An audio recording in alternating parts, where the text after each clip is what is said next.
Guys अब हम लोग स्टार्ट करते हैं एक्सरसाइज 3.3 और देखते हैं इसका क्वेश्चन नंबर 1। तो क्वेश्चन नंबर 1 में क्या करना है हमको, solve the following pair of linear equation by substitution method.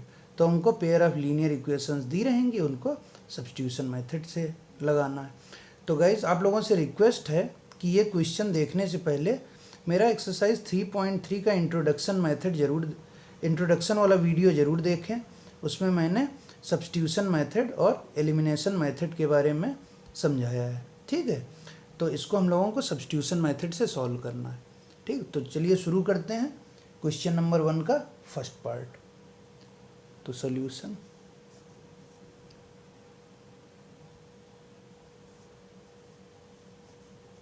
तो फर्स्ट पार्ट है हमारा x प्लस वाई बराबर 14 और x माइनस वाई बराबर 4। ये हमारी इक्वेशन 1 है, ये हमारी इक्वेशन 2 है। तो सब्स्टिट्यूशन मेथड में क्या करते हैं हम लोग किसी भी इक्वेशन का यूज़ करते हैं और x या y की वैल्यू निकालते हैं।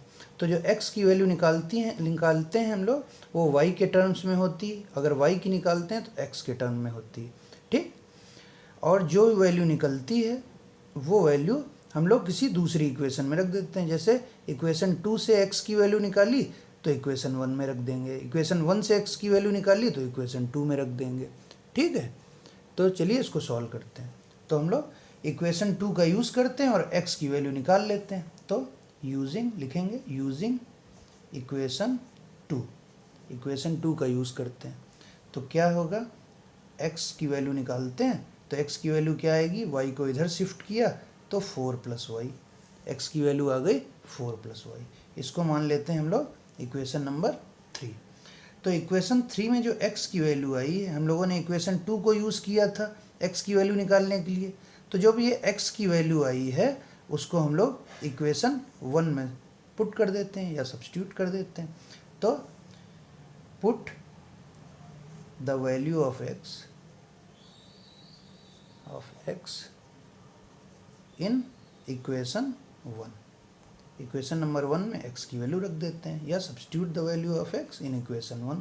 तो क्या हो जाएगा, x प्लस वाई बराबर 14 है, तो x की वैल्यू है हमारी 4 प्लस वाई। तो x की जगह 4 प्लस वाई बराबर 14, ठीक है। तो y plus Y is 2y बराबर 14। तो 2y बराबर, इस 4 को राइट साइड शिफ्ट करते हैं, 14 माइनस 4 दैट इज 10। तो 2y बराबर 10, तो y बराबर 10/2 दैट इज 5। तो y की वैल्यू हमारी 5 आ गई, ठीक है। तो y 5। अब जो ये y की वैल्यू आई है इसको इक्वेशन 3 में भी रख सकते हैं, 1 में भी रख सकते हैं, 2 में भी रख सकते हैं, ठीक। तो इक्वेशन 3 में इस y की वैल्यू रखते हैं और x की वैल्यू निकाल लेते हैं। तो put the value of y in equation number 3 में रख देते हैं। तो 3 क्या है इक्वेशन हमारा, x बराबर y प्लस 5। तो x बराबर 4 प्लस वाई। तो कितना हो जाएगा, 4 प्लस वाई की वैल्यू है 5, तो 4 प्लस 5 इज़ 9। तो x की वैल्यू आ गई 9, ठीक। तो हमारी x की वैल्यू 9 आई और y की वैल्यू 5 आई। तो अगर हमको ये चेक करना है कि ये जो दोनों वैल्यूज़ आई हैं ये सेटिस्फाई कर रही हैं, मतलब ये करेक्ट वैल्यूज़ हैं, तो हम लोग दोनों इक्वेशन में रख के देख सकते हैं। अगर हमारा LHS RHS के बराबर आएगा तो हमारी ये दोनों वैल्यूज सही हैं, ठीक है। तो रख के देख लेते हैं। तो फर्स्ट इक्वेशन हमारी क्या है, x प्लस वाई बराबर 14। तो x की वैल्यू हमारी कितनी आई है, 9 LHS, ठीक है। तो हमारी x की वैल्यू आई है 9, y की वैल्यू आई है 5। तो 9 प्लस 5 इज़ 14। हमारा RHS भी है 14, मतलब LHS बराबर RHS, मतलब ये हमारी वैल्यू सही है। अब इक्वेशन 2 में देखते हैं। इक्वेशन 2 क्या है, x माइनस वाई बराबर 4। तो LHS क्या है, x माइनस वाई, x की वैल्यू है 9, y की वैल्यू है 5, तो दैट इज़ 4। तो हमारा RHS भी 4 है और हमारी जो वैल्यू आई वो भी 4 है, RHS भी 4 है। तो LHS बराबर RHS, मतलब ये वैल्यूज़ हमारी सही हैं, करेक्ट है, ठीक है। तो अब हम लोग इसका दूसरा पार्ट देखते हैं। ठीक है, तो ये हमारा दूसरा पार्ट है। हमारी इक्वेशन 1 क्या है, s माइनस टी बराबर 3, और इक्वेशन 2 क्या है, s upon 3 plus T upon 2 बराबर 6। तो इसमें हम लोग क्या करेंगे, s या t की वैल्यू निकाल लेते हैं किसी भी इक्वेशन से। तो इक्वेशन 1 का यूज़ करते हैं, यूजिंग इक्वेशन 1। तो क्या हो जाएगा, s बराबर t को इधर शिफ्ट कर देते हैं, तो क्या आया 3 प्लस टी, s बराबर 3 प्लस टी। तो ये s की वैल्यू आ गई, और इस वैल्यू, ये जो x की value I in the terms of t, इस वैल्यू को हम लोग इक्वेशन 2 में रख देते हैं। जब हम लोग इक्वेशन 1 का यूज़ करके s या t की वैल्यू निकालेंगे तो उसको इक्वेशन 1 में वापस नहीं रखेंगे, इक्वेशन 2 में रखेंगे। ठीक है, तो put the value of s in equation 2। Now put the value, now put the value of s in equation 2। ठीक, तो s की वैल्यू है हमारी 3 प्लस टी, तो 3, ये क्या हमारी इक्वेशन नंबर 2, इसमें s की जगह हमको 3 प्लस टी रखना है। तो 3 प्लस टी, और उसके अपॉन डिनोमिनेटर में है 3 प्लस टी अपॉन 2 बराबर 6। तो इसको थोड़ा सिंप्लीफाई कर लेते हैं, तो क्या हो गया 3 upon 3 plus T upon 3 plus T upon 2 बराबर 6। ठीक, तो 3 1 जा 3, तो ये बचा 1, तो 1 plus T upon 3 plus T upon 2 बराबर 6। तो इस 1 को राइट साइड शिफ्ट करते हैं, तो T upon 3 plus T upon 2 बराबर 6 माइनस 1। ठीक है, तो 6 माइनस 1 इज़ 5, और यहाँ पे एलसीएम ले लेते हैं, तो एलसीएम आया 6, तो ये कितनी वैल्यू आ जाएगी, 2t प्लस 3t। ठीक है, तो 2t plus 3t is 5t, तो 5t अपॉन 6 बराबर 5, तो 5t बराबर 5 इंटू 6, ये 6 इधर चला गया क्रॉस मल्टीप्लाई, तो 5t बराबर 5 इंटू 6, तो t बराबर 5 इंटू 6, ये वाला 5 डिनोमिनेटर में आ गया इधर अपॉन 5, तो 5 से 5 कैंसिल, तो t इज इक्वल टू 6, तो हमारा t आ गया 6। ठीक है, अब जो ये t आया है उसको हम लोग इक्वेशन नंबर 3 में रख देते हैं। तो जो हमारा t आया है 6, उसको इक्वेशन नंबर 3 में रख देते हैं। ठीक है, तो t की वैल्यू इक्वेशन नंबर 3 में रखते हैं। तो हमारी इक्वेशन 3 क्या है, put the value of t in equation 3। ठीक, तो इक्वेशन 3 हमारी क्या है, s बराबर 3 प्लस टी, तो s बराबर 3 प्लस टी की वैल्यू है 6, तो s बराबर 3 प्लस 6 इज़ 9। तो ये हमारी s की वैल्यू आ गई 9, और t की वैल्यू हमारी 6। ठीक, तो this is the solution of our second part. ठीक, इसको भी हम लोग सिमिलरली चेक कर सकते हैं, जैसे हम लोगों ने फर्स्ट पार्ट में चेक किया था कि whether s and t satisfying the equation, तो हम लोग LHS RHS करके इसको भी चेक कर सकते हैं। ठीक है गाइज, अब हम लोग एक्सरसाइज 3.3 का थर्ड पार्ट देखते हैं। तो थर्ड पार्ट भी हम लोगों को सब्स्टिट्यूशन मेथड से ही सॉल्व करना है। तो थर्ड पार्ट हमारा क्या है, 3x माइनस वाई बराबर 3 और 9x माइनस 3y बराबर 9। तो हमारी ये फर्स्ट इक्वेशन है, ये सेकंड इक्वेशन है। ठीक है, तो इसको सॉल्व करते हैं सब्स्टिट्यूशन मेथड से। तो सब्स्टिट्यूशन मेथड से हम लोग क्या करते हैं, पहले x और y की वैल्यू निकालते हैं। तो यूजिंग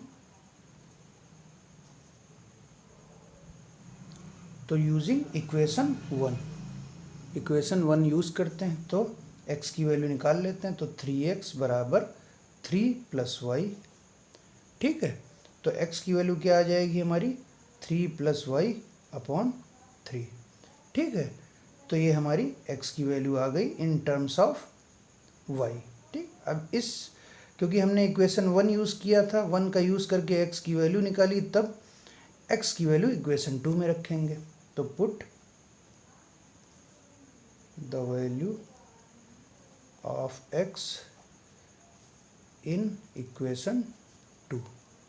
ठीक है, तो क्या हो गया 9 एक्स की जगह 3 + y अपॉन 3 माइनस 3y बराबर 9। ठीक, तो 3 × 1 = 3, 3 × 3 = 9, तो ये क्या हो गया 3 × 3 + y माइनस 3y बराबर 9।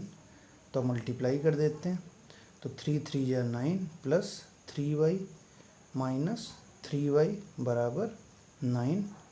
तो 3y minus 3y that is 0, तो 9 + 0 बराबर 9, तो 9 बराबर 9 विच इज़ ट्रू। 9 बराबर 9 विच इज़ ट्रू। तो इसमें अब देखिए एक ख़ास बात यह है कि हमारा जो वेरिएबल y था वो कैंसिल आउट हो गया। तो जब भी ऐसी सिचुएशन क्रिएट हो कि हमारा एक वेरिएबल कैंसिल आउट हो जाए, then this situation represent the coincident lines. तो ऐसी सिचुएशन जब आती है जब हमारी लाइंस कोइंसिडेंट होती हैं, और कोइंसिडेंट लाइंस का इनफाइनाइटली मैनी सोल्यूशन होता है।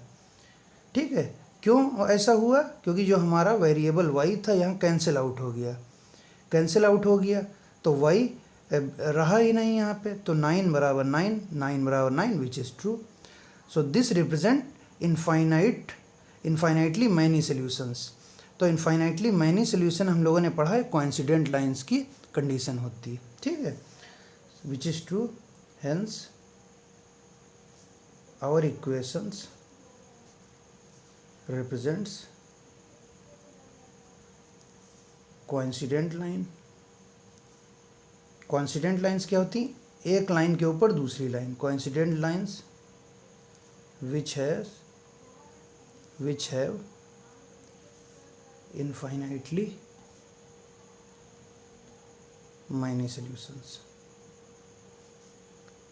ठीक है, तो हमारा y कैंसिल आउट हो गया। ठीक है, तो हम लोग चाहें तो किसी भी इक्वेशन से y कैंसिल आउट हो गया, तो हम लोग चाहें तो किसी इक्वेशन से मैं x की कुछ वैल्यू रख के y की वैल्यू निकाल सकते हैं। ठीक है, जैसे हम लोगों ने हमारी जो फर्स्ट इक्वेशन थी या सेकंड इक्वेशन, जैसे 9x - 3y बराबर 9 थी, इसमें अगर हम x की वैल्यू कुछ रख दें, जैसे x की वैल्यू हम 0 रख दें, x की वैल्यू हम 0 रखते हैं तो क्या आएगा, या x की वैल्यू 1 रख लेते हैं, x की वैल्यू 1 रखेंगे तो क्या आएगा 9 × 1 माइनस 3y बराबर 9। तो क्या हुआ 9, ये 9 इधर आया बराबर 3y, तो 0 बराबर 3y, दैट मीन्स y बराबर 0। तो जब हमने x की वैल्यू 1 रखी तो y की वैल्यू 0 आई। ऐसे ही x और y की बहुत सारी वैल्यूज़ आएंगी। ठीक है, because it represent coincident lines which have infinitely many solution. तो हमने अपने हिसाब से x की वैल्यू 1 रखी, उस पर y की वैल्यू 0 आई। ऐसे ही हम लोग x की वैल्यू 2 रख दें यहाँ पे, तो क्या हो जाएगा 9 × 2 = 18 और 9 ये इधर शिफ्ट होगा तो 9 बराबर 3y। तो y की वैल्यू हमको 3 मिल जाएगी व्हेन x इज़ 3 या x is 2। So that's why it has infinitely many solution. तो एक ये सोल्यूशन हो गया हमारा, x बराबर 1, y बराबर 0। ऐसे x की वैल्यू अगर 2 रख दें तो y की वैल्यू कुछ और आएगी, x की वैल्यू 3 रख दें तो y की वैल्यू कुछ और आएगी। Hence it has infinitely many solution. ठीक है गाइस, अब हम लोग इसका फोर्थ पार्ट देखते हैं। तो फोर्थ पार्ट हमारा क्या है, 0.2x + 0.3y बराबर 1.3 और 0.4x + 0.5 बराबर 0.5y बराबर 2.3। इसको भी हमको सब्स्टिट्यूशन मेथड से ही सॉल्व करना है। ठीक है, तो कोई भी इक्वेशन यूज़ करके x या y की वैल्यू निकाल लेते हैं। तो फ्रॉम 1 क्या हो गया 0.2x, इक्वेशन 1 से x की वैल्यू निकाल लेते हैं, तो 0.2x बराबर ये y राइट साइड में शिफ्ट हो जाएगा, तो 1.3 माइनस 0.3y। ठीक है, तो 0.2x, तो x बराबर 1.3 माइनस 0.3y अपॉन 0.2। तो ये हमको x की वैल्यू आ गई in terms of y। Which is equation number 3। ठीक है, अब ये जो हमारी x की वैल्यू आई है इसको इक्वेशन 2 में पुट कर देते हैं। तो put the value of x in equation 2। ठीक, इक्वेशन 2 में रख देते हैं। तो 0.4, इक्वेशन 2 क्या है, 0.4x प्लस 0.5y बराबर 2.3। तो 0.4 x की वैल्यू 1.3 माइनस 0.3y अपॉन 0.2, ठीक, प्लस 0.5y बराबर 2.3। ठीक, ये हमारी वैल्यू आ गई। अब इसको थोड़ा सिंप्लीफाई कर लेते हैं। तो 0.2 और ये 0.4, 0.2 इसके पूरे डिनोमिनेटर में है, तो पॉइंट का ये 0.2 का पॉइंट और ये पॉइंट हट जाएगा, एंड 2 2 ज़ा 4। तो 2 1.3 माइनस 0.3y प्लस 0.5y बराबर 2.3।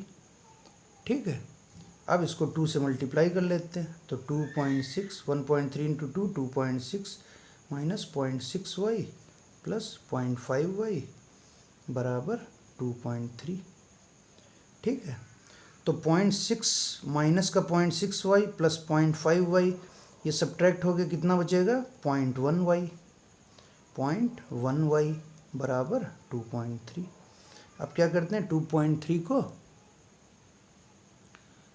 अब इस 2.3 को लेफ्ट साइड में शिफ्ट करते हैं, 0.1y को राइट साइड में। तो 2.6 माइनस 2.3 बराबर 0.1y। तो ये कितना बचेगा, 2.6 माइनस 2.3 0.3 बराबर 0.1y। तो y की वैल्यू क्या हो गई, 0.3 अपॉन 0.1, ये पॉइंट से पॉइंट कैंसिल, तो 3। y की वैल्यू आ गई हमारी 3। ठीक, अब जो है y की वैल्यू 3 आई है उसको हम लोग इक्वेशन नंबर 3 में पुट कर सकते हैं। ठीक है, so now put the value of y in equation number 3। तो हमारा इक्वेशन 3 क्या था, x बराबर 1.3 माइनस 0.3y अपॉन 0.2, उसमें रख देते हैं। तो x बराबर 1.3 माइनस 0.3, y की वैल्यू क्या है, 3 आई है, अपॉन 0.2। ठीक है, तो इसको थोड़ा सिंप्लीफाई कर लेते हैं। तो क्या आएगा, सिंप्लीफाई करेंगे तो क्या आएगा, 1.3, 0.3 इंटू 3 इज 0.9 अपॉन 0.2। तो 1.3 माइनस 0.9 इज 0.4, 0.4 अपॉन 0.2। ठीक, अब ये वाला डेसिमल और ये वाला डेसिमल कैंसिल आउट हो जाएगा, एंड 2 2 ज़ा 4। तो x बराबर 2। तो x की वैल्यू हमारी आ गई 2 और y की value 3। So this is the solution for our part number 4। ठीक है, x की वैल्यू 2 और y की वैल्यू 3। ठीक है गाइस,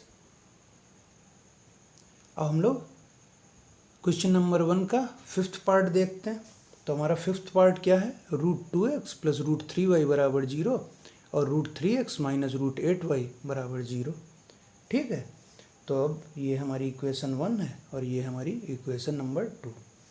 तो इक्वेशन 1 का यूज़ करके x की वैल्यू निकाल लेते हैं यूजिंग इक्वेशन 1। ठीक है, यूजिंग इक्वेशन 1।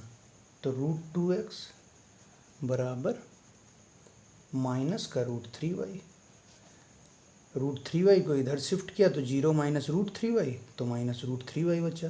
तो x की वैल्यू क्या आ गई, minus √3 upon √2x y, I am sorry, this is y। तो x की वैल्यू आ गई minus √3 upon √2 into y, this is equation 3। ठीक है, अब x की ये वैल्यू हम लोग इक्वेशन 2 में रख देते हैं। तो क्या लिखेंगे, put the value of x, put the value of x in equation 2। तो क्या हो गया, √3, एक्स की वैल्यू क्या आई -√3 अपॉन √2 वाई माइनस √8y बराबर 0। ठीक है, तो √3 इंटू √3 इज 3 और माइनस का sign 3y upon √2 minus √8y बराबर 0। अब इसको थोड़ा सिंप्लीफाई कर लेते, तो कितना आएगा, √2 को हम लोग एलसीएम ले लेते हैं, तो क्या आएगा -3y माइनस √8 इंटू √2 वाई बराबर 0। ठीक है, तो एलसीएम लेने के लिए इसके डिनोमिनेटर में 1 लिख लिया, तो क्या आया √8 into √2 is √16 minus 3y minus √16 upon √2 बराबर 0। तो √2 इधर मल्टीप्लाई हो जाएगा तो 0 हो जाएगा। ठीक है,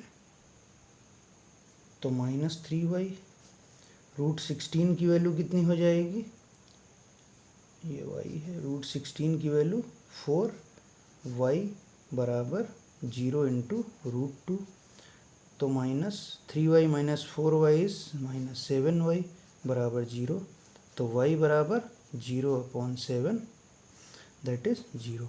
तो हमारी y की वैल्यू आ गई 0।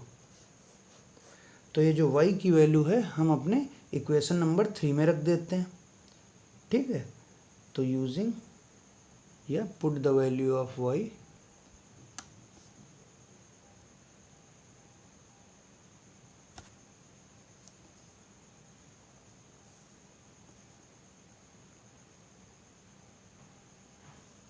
गाइज। अब हम लोग 6th पार्ट देखते हैं। तो 6th पार्ट है 3x/2 minus 5y upon 3 equal to -2 और x/3 प्लस y/2 बराबर 13/6।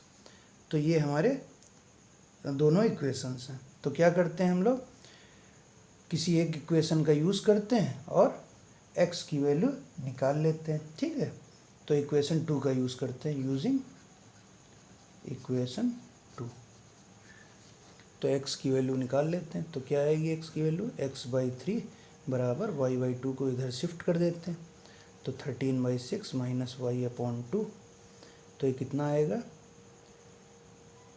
अब x की वैल्यू क्या हो जाएगी, ये 3 को इधर मल्टीप्लाई कर देते हैं, 13/6 माइनस y/2, तो 3 इंटू 3 से मल्टीप्लाई कर देते हैं अंदर ब्रैकेट के, तो 3y/2, तो 3 2 जा 6, तो आ गया 13/2 माइनस 3y/2। ये हमारी x की वैल्यू आ गई, which is our equation number 3। ठीक है, अब इस x की वैल्यू को हम लोग इक्वेशन 1 में पुट कर देते हैं। ठीक है, तो पुट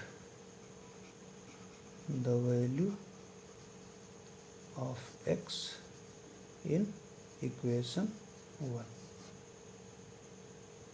ठीक है, तो इक्वेशन 1 हमारी क्या है, 3x/2 मतलब 3/2, x की ये value 13/2 minus 3/2y minus 5y/3 बराबर -2।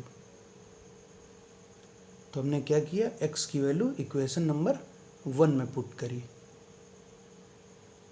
ठीक है, तो अब क्या करते हैं, इनको ब्रैकेट के अंदर मल्टीप्लाई कर देते हैं 3/2 से, तो क्या हो गया, 3 into 13/2 into 2 minus 3/2 into 3/2y minus 5y/3 बराबर 2। ठीक है, तो 13 3 जा 39 अपॉन 2 2 जा 4 माइनस 3 3 जा 9 अपॉन 4y माइनस 5y/3 बराबर 2। ठीक है, I am sorry, this is -2, this is -2। ठीक है, तो इस 2 को लेफ्ट साइड में शिफ्ट करते हैं, तो 39/4 प्लस 2 बराबर, ये y के जो टर्म है उसको राइट साइड में, तो 9/4y प्लस 5/3y। ठीक है, अब इसको सॉल्व कर लेते हैं। तो ये कितना हो गया हमारा, 4 एलसीएम ले लिया यहाँ पे, तो क्या होगा 39 + 8। ठीक, और इधर हमारा 12 एलसीएम हो गया, 4 3 जा 12, 27y प्लस 3 4 जा 12 और 20y। तो कितना हो गया 47/4 बराबर, ये 27 + 20y इज़ 47y/12। ठीक है, तो अब हम लोग y की वैल्यू निकाल लेते हैं इससे। तो हमारी y की वैल्यू क्या होगी, तो y बराबर, ये 12 इधर मल्टीप्लाई हुआ, 12 × 47, 12 × 47/4 इंटू ये वाला 47। ठीक है, तुमने क्या किया, y को सेपरेट किया और y का जो कोफिशिएंट था उसको इधर शिफ्ट किया। तो 12 इसके साथ आ जाएगा, 47 इसके साथ, तो 47 से 47 कैंसिल आउट हो गया, 4 3 जा 12। ठीक, तो हमारी y की वैल्यू क्या आ गई, 3। y की वैल्यू 3 आ गई। अब x की वैल्यू कैसे निकालेंगे, इक्वेशन 3 में y की वैल्यू रख देते हैं। तो हमारी इक्वेशन 3 क्या है, 13/2 - 3y/2, इसमें y की वैल्यू 3 रखनी है। ठीक है, तो हमारी इक्वेशन नंबर 3 ये है, इसमें y की वैल्यू 3 पुट कर देते हैं। तो क्या हो जाएगा 13/2 - 3/2 इंटू y की वैल्यू 3। सो 13/2 - 9/2, 3 3 या 9/2, तो 2 एलसीएम लिया, 13 - 9 दैट इज़ 4/2, 2 2 ज़ा 4। तो x की वैल्यू हमारी आ गई 2 और y की value 3। So this is the answer for our 6th part, x = 2 and y = 3। सो ये जो क्वेश्चन है इसको सॉल्व करने के लिए थोड़ा आपको केयरफुली सॉल्व करना पड़ेगा, क्योंकि इसमें थोड़ा कैलकुलेशन ज़्यादा है। अगर आप लोग बिल्कुल ठीक से कैलकुलेशन करेंगे तो बिल्कुल सही आंसर आएगा। ठीक है, सो this is all about part number 6 of question number 1। ठीक है गाइस, थैंक यू।